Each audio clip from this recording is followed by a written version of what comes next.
Halo, Assalamualaikum warahmatullahi wabarakatuh. Kita masih membahas seputar sifat koligatif ya. Setelah sebelumnya kita bahas kulit luarnya, kita mulai masuk ke inti pembahasan nih. Yang pertama kita akan membahas mengenai sifat koligatif dari larutan non-elektrolit. Di sini sebelumnya kan kita udah bahas ya, kalau zat terlarutnya itu ada dua. Yang pertama non-elektrolit, yang kedua adalah elektrolit.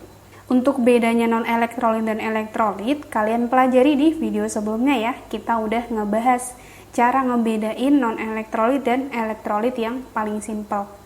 Nah, di sini kita akan bahas kalau untuk sifat koligatif kita ada 4 bahasan. Yang pertama, kita akan membahas mengenai penurunan tekanan uap jenuh larutan atau delta P. P-nya ini adalah pressure. Penurunan tekanan uap jenuh larutan maksudnya itu apa sih? Maksudnya misalnya nih, kalian ngerebus air, bayangin aja ya, kalian ngerebus air 1 liter gitu. Ini air. Di sini kalian kasih tutup. Ketika air ini mendidih itu kan pada 100 derajat Celcius dan 1 atm ya. Karena dia mendidih pada tekanan larutan sama dengan tekanan udara luar, itu namanya titik didih. Nanti ada hubungannya juga nih, ada hubungannya sama kenaikan titik didih, kita bahas setelah ini. Nah, di sini ketika air mendidih pada 100 derajat Celcius, tekanannya kan 1 atm. Di sini ada air yang menguap, dan dia kan akan menekan dari tutupnya ini kan, tutupnya ini akan tertekan. Yang kedua, ketika air tersebut kan dia sudah mendidih 1 liter, ini dalam keadaan mendidih, tapi dia ditambah misalnya gula 1 kg. Gula ini sebagai terlarut ya. Ketika gula 1 kg terlarut itu dimasukkan, kan air ini tadi udah mendidih ya, dalam keadaan 100 derajat Celcius 1 atm. Ini adalah pelarut yang tadi menguap. Ketika dimasukkan gula, ternyata gula ini akan menekan pelarut-pelarut tersebut. Jadi pelarut yang menguap dia akan lebih sedikit. Ini gula dimasukkan, gulanya ini akan menekan pelarut-pelarutnya agar tidak menguap ya. Jadi lebih sedikit pelarut yang menguap. Sehingga saat ini terjadi pada saat suhu 100 derajat Celcius, ternyata tekanannya kurang dari 1 atm ketika kita tambahkan gula 1 kg ini. Nah, berarti kesimpulannya ketika kita tambahkan zat terlarut di dalam pelarutnya kan air, dia akan mengalami penurunan tekanan uap jenuh larutan. Jadi tekanan uap jenuh larutannya nanti akan lebih kecil dari 1 atm gitu ya. Prinsipnya kayak gitu. Karena kan sifat koligatif hanya bergantung pada konsentrasi zat terlarutnya ya. Ingat konsep sebelumnya. Nah, di sini untuk rumusnya delta P, karena di sini penurunan tekanan uap jenuh larutan, tadi dia dipengaruhi oleh zat terlarutnya, berarti delta P bisa dihitung dari XT dikali P0. XT ini adalah fraksi mol terlarutnya. P0 ini adalah tekanan uap jenuh pelarut murni. Kalau kita pakai pelarutnya air, berarti tekanan uap jenuh air gitu ya. Yang kedua, kalau untuk menghitung tekanan uap larutannya berapa nih setelah terjadi penurunan tekanan uap larutan? Ini ada 2 cara. Yang pertama, bisa langsung cari pakai tekanan uap larutan sama dengan tekanan uap jenuh pelarut murni dikurangi dengan penurunannya ya. Yang kedua, bisa pakai cara P sama dengan P0 dikali XP. Tekanan uap larutannya sama dengan tekanan uap jenuh pelarut murni dikali dengan fraksi mol pelarutnya. Nah, jadi ini diinget-inget ya. Kalau misalnya salah satu aja nih, rumusnya diingat salah satu aja. Kalau penurunan tekanan uap larutan kan tadi dipengaruhi oleh terlarutnya, berarti di sini pakai XT. Oke, kita masuk ke contoh soal. Di sini, jika diketahui tekanan uap air pada Gunung Putri saat suhu 27 derajat Celcius adalah 20 cm Hg, Ini tekanan uap air, berarti pelarut murni ya. Berarti di sini P0. Berapakah penurunan tekanan? Penurunan berarti kan delta P. Untuk larutan urea 30%, berarti ini komposisinya. Tentukan juga harga tekanan uap larutannya. Yang ditanya adalah P-nya. Nah, berarti kita dari belakang nih, yang ditanya dulu kan tadi ada delta P sama P. Nah, kita masukin aja delta P. Oh, karena dia penurunan kan tadi berhubungan dengan zat terlarutnya. Berarti kita pakai P0 dikali dengan XT.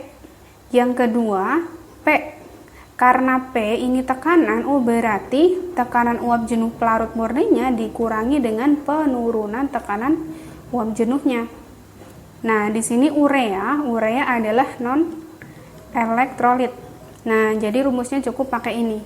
Nanti kalau elektrolit di sini ada faktor I-nya ya. Tapi nanti kita bahas di yang sifat koligatif elektrolit biar bisa bedain ya. Oke, kita masuk ke delta P dulu. P0 kan di sini udah diketahui ya, 20 cm Hg. Berarti kita cukup cari XT-nya. XT karena dia fraksi terlarut, berarti XT-nya sama dengan mol terlarut per mol terlarut plus mol pelarut.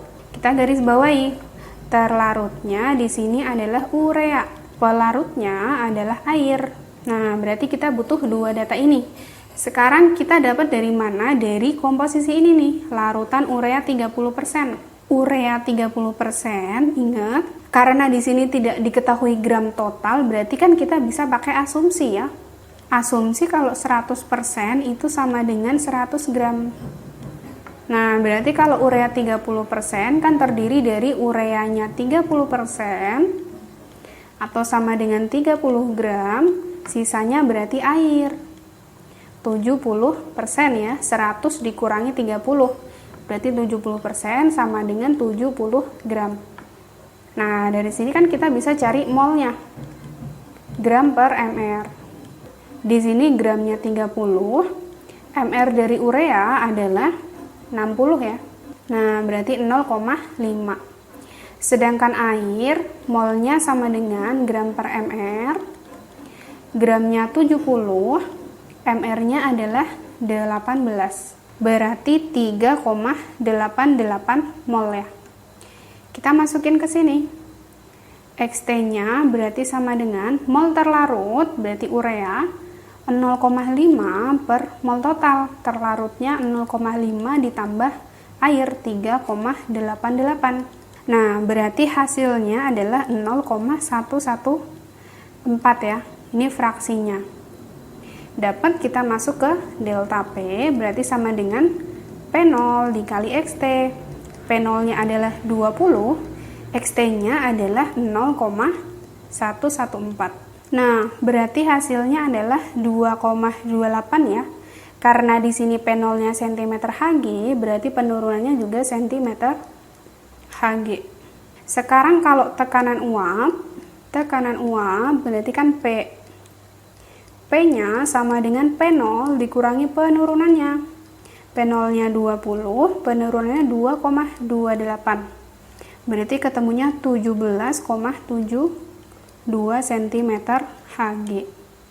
Nah, berarti hasilnya ini ya. Yang penting kalian paham tuh mengenai ini ya. Untuk komposisi ini. Urea 30% tuh maksudnya apa? Nah, berarti bisa pakai asumsi. Kalau dia nggak diketahui gram total dari sini. Kalau dia diketahui gram total, larutannya berapa, berarti tinggal persenannya dikali dengan gram total. Kalau nggak diketahui gram total, berarti kita bisa pakai asumsi. Kalau 100% adalah 100 gram, gitu ya. Soal nomor 2, tekanan uap air pada suhu tertentu adalah 540 mm Hg. Air di sini sebagai pelarut. Nah, berarti ini adalah tekanan uap jenuh pelarut murninya atau P0. Bila pada keadaan yang sama, 20 gram senyawa non-elektrolit, nah berarti ini gram terlarutnya dilarutkan dengan 450 gram air ini gram pelarutnya, ternyata mempunyai tekanan uap larutan. Nah, berarti ini P-nya ya, sebesar 535. Yang ditanya massa molekul relatif senyawa tersebut adalah, berarti ini Mr terlarutnya. Udah pasti ada hubungannya dengan P ya. Berarti yang pertama, kita bisa pakai cara delta P sama dengan XT dikali P0. Atau yang kedua, bisa pakai langsung P sama dengan XP dikali P0.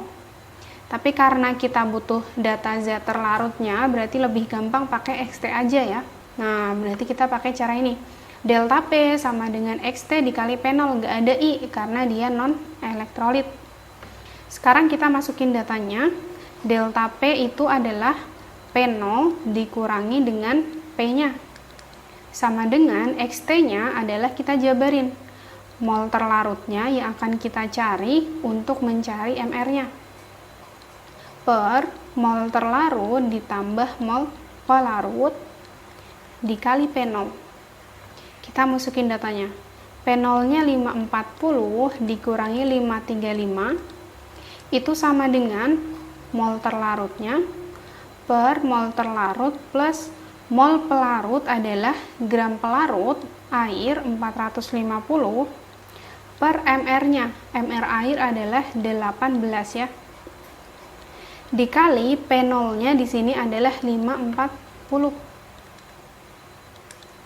Nah, berarti ini 5 sama dengan MT mol terlarut per mol terlarut ditambah 450 bagi 18 adalah 25 dikali 540. Nah, kita kali ke sini. Berarti 5 NT ditambah 125 itu sama dengan 540 NT. NT pindah ke sini. Berarti kan 125 sama dengan 540 NT min 5 NT. Berarti di sini NT-nya adalah 125 per 540 kurangi 5, 535. Berarti mol terlarutnya adalah 0,233. Sekarang kita cari MR-nya. Mol terlarut itu kan sama dengan gram per MR. Mol terlarutnya dapat 0,233. Gram terlarutnya adalah 20 per MR. Berarti MR sama dengan 20 per 0,233. Pembulatan berarti ketemunya 86. Berarti MR senyawa non-elektrolit adalah 86 ya.